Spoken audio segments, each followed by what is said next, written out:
Well, let's talk about employer-employee. This is a sensitive one for me. Just a footnote on slavery. Almost half of the 100 million people of the Roman Empire were slaves. The New Testament does not condemn slavery as such. Every true believer is a doulos of Christ. That's what the word Coeur really means, by the way. Heart of the all. Heart of the lifetime servant. Actually.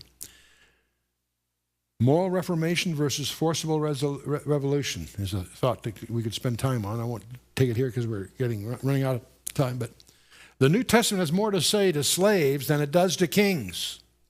That's interesting. Queen Elizabeth said she was saved by an M. She says in Colossians 1:26, it says not many wise. It doesn't say not any wise. It says not many wise, many noble are called. That was interesting insight. Paul was careful not to confuse the social system with the spiritual order within the church.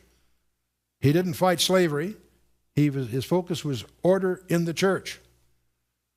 I have a dear friend who had a fabulous ministry for quite a while that decided to be a tax protester, and he's serving time in prison now for fighting the wrong battles. He happened to be wrong about his approach, but even if he still thinks he's right, but that's not the point. He fought the wrong battles, and his ministry is a shambles because he's serving prison when he should be out there doing the fabulous job he was doing earlier. Anyway, getting back to the old time, feudal peasants back in those days owed their land owners 25% of the fruits of their labors. Today, we work until July, at least, before we earn for ourselves. We pay about 60% of our income in our federal, state, and other taxes. And I haven't brought that up to date. I suspect it's even higher. It's certainly going to get higher. And so we must not get our kingdoms confused. Yet our stewardship of our mandate in a democracy, we have a representative government that we're going to be held accountable for because they're our employees. And we should be dealing with ballots, not bullets. But anyway, going on here. The worst kind of slavery, more pernicious than that of the Roman Empire, is prevalent today. The enslavement of the mind through the lies and deception of our schools and our media and so forth. The thought police that run our culture, where our media, our main media, deliberately lies and hides the truth from the people casting their ballots. By the way, only the power of the gospel can free us from that kind of slavery, and your prayer closet is more important, more powerful than your ballot box. But servants, so be obedient to them that are your masters according to the flesh, with fear and trembling, in singleness of your heart as unto Christ. There's a very, very key phrase here. I want you, it says, obedience to masters according to the flesh, i.e. physical and mental, not spiritual or of conscience. As unto Christ, no distinction between secular and sacred. Whatever you're doing, if you're a drill press operator, you're doing that as you would to Christ. But there's another phrase here that may shock you to understand. In singleness of your heart.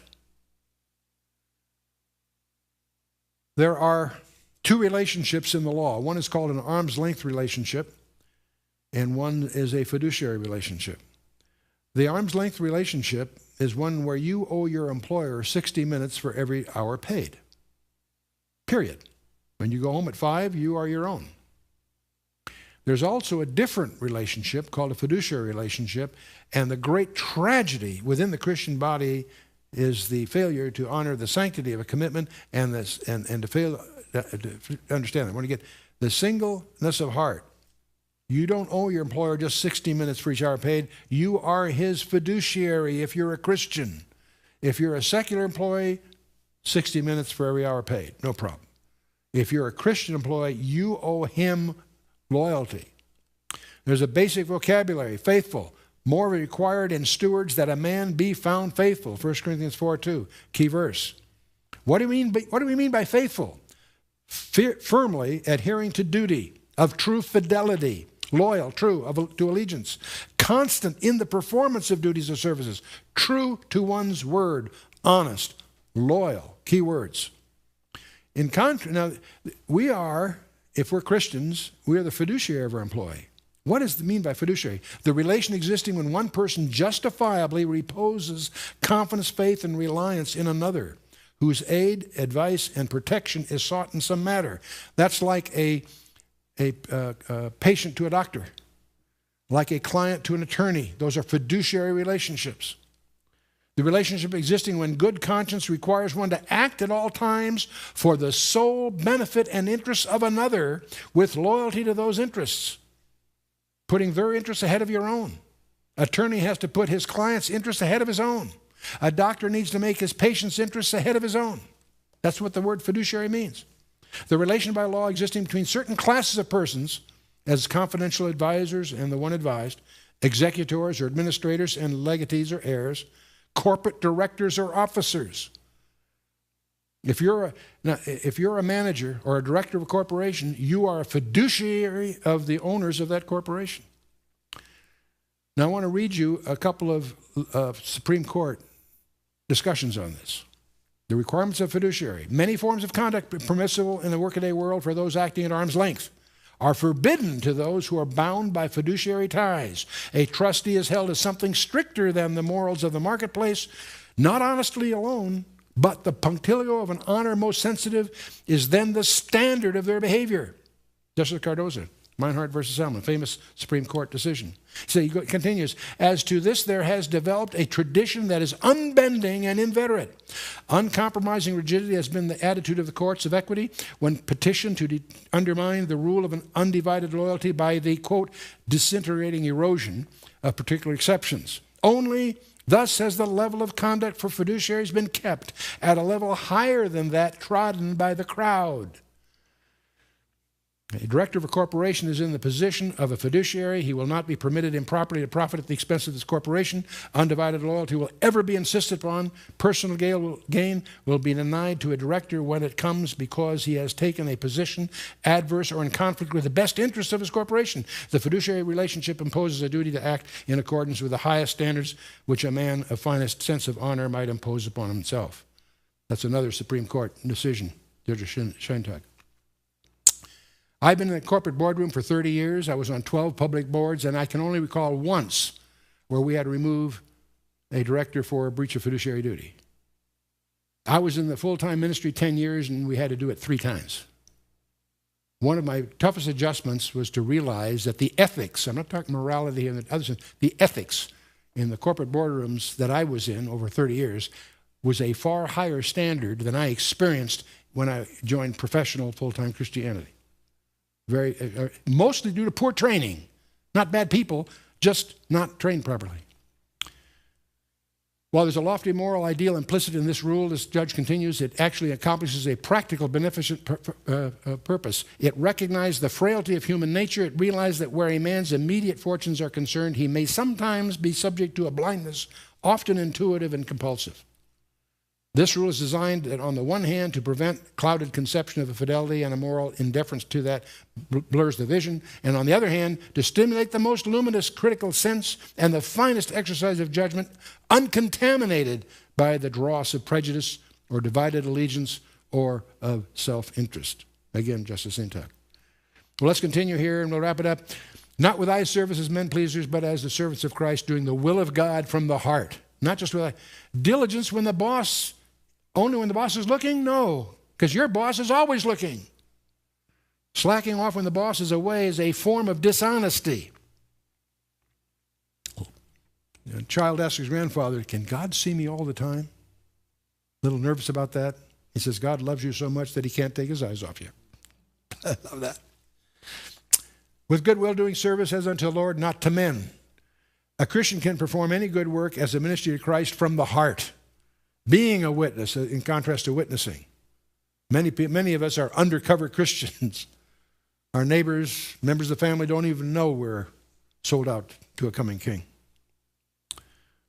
What if the master is overbearing, abusive, and unreasonable? Now you do this as unto the Lord. As unto the Lord.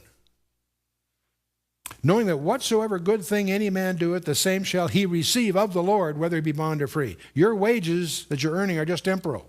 Your real rewards are from him, the big boss. The same shall he receive of the Lord.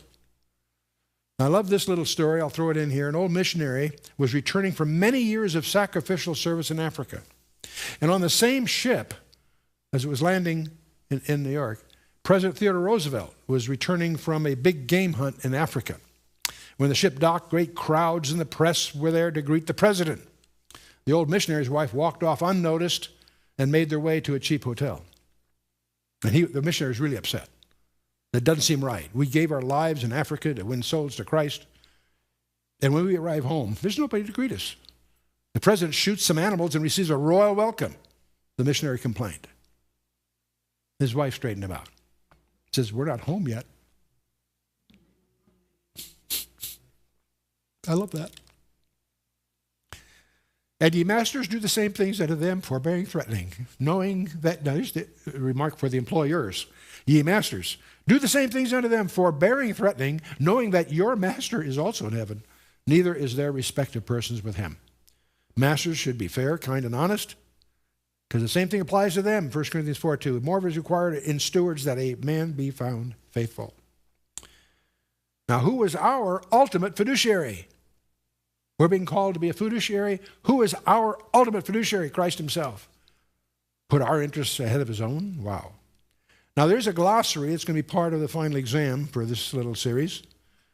There's a number of words we throw around we may not have thought through very much. So let me just throw a little glossary up here. Conspiracy. That's planning and acting together secretly, especially for an unlawful or harmful purpose. That's what we mean when we use that term conspiracy. The word faithful, what does it mean? Firmly adhering to duty, of true fidelity, loyal, true to allegiance, constant in the performance of duties or services, true to one's word, honest, loyal. Pretty straightforward. Fiduciary. Well, we've talked about that, but let's just summarize it. The relation existing when one person justifiably reposes confidence, faith, or reliance on another, whose service and advice and protection is sought in some matter. The relation existing when good conscience requires one to act at all times for the sole benefit and interest of another, with loyalty to those interests. The relation by law existing between certain classes of persons as confidential advisors and the one advised, and so on.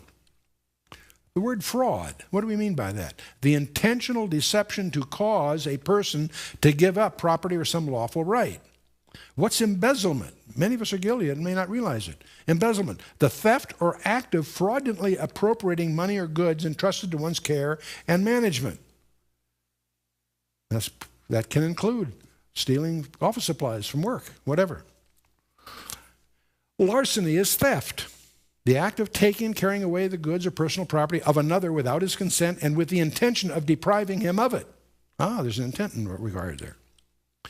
Misfeasance, malfeasance, and nonfeasance. Those are important words. Misfeasance, wrongdoing, a misdeed or trespass, specifically the doing of a lawful act in an unlawful manner so that there's an infringement on the rights of another or others. That also includes what we call malicious compliance in certain situations. Malfeasance, evil doing, ill conduct, the commission of some act which is positively unlawful, wrongful conduct that affects, interrupts, interferes with the performance of official duties. And the final one is nonfeasance, a failure to perform a duty, an omission of an act which a person ought to do. Wow. Well, so much for this, our final session. We're going to now finish chapter 6 and the epistle next time, going in our desperate warfare that you and I are engaged in. You and I are presently engaged in a warfare. Did you realize that? Are you equipped and prepared for that warfare? Or are you a sitting duck? You're going to study the armor of God next time, Ephesians chapter 6, verse 10 to 18, and also Paul's closing comments. And supplementally, if you have time, I suggest you read Daniel chapter 10 in preparation for next time. Praise God.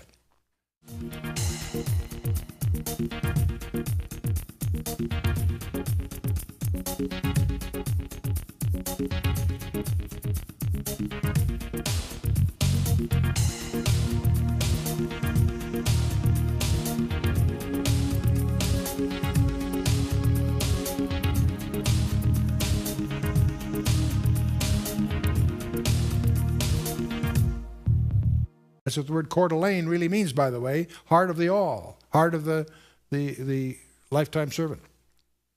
Actually. Moral reformation versus forcible revolution is a thought that we could spend time on. I won't take it here because we're running out of time. But the New Testament has more to say to slaves than it does to kings. That's interesting. I have a dear friend who had a fabulous ministry for quite a while that decided to be a tax protester, and he's serving time in prison now for fighting the wrong battles. He happened to be wrong about his approach, but even if he still thinks he's right, but that's not the point. He fought the wrong battles, and his ministry is a shambles because he's serving prison when he should be out there doing the fabulous job he was doing earlier. Anyway, getting back to the old time, feudal peasants back in those days owed their landowners 25% of the fruits of their labors. Today, we work until July, at least, before we earn for ourselves. We pay about 60% of our income in our federal, state, and other taxes. And I haven't brought that up to date. I suspect it's even higher. It's certainly going to get higher.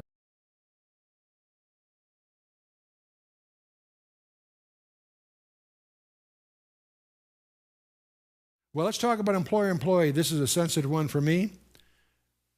Just a footnote on slavery. Almost half of the 100 million people of the Roman Empire were slaves. The New Testament does not condemn slavery as such. Every true believer is a doulos of Christ. Queen Elizabeth said she was saved by an M. She says in Colossians 1:26, it says not many wise. It doesn't say not any wise. It says not many wise, many noble are called. That was interesting insight. Paul was careful not to confuse the social system with the spiritual order within the church. He didn't fight slavery. His focus was order in the church.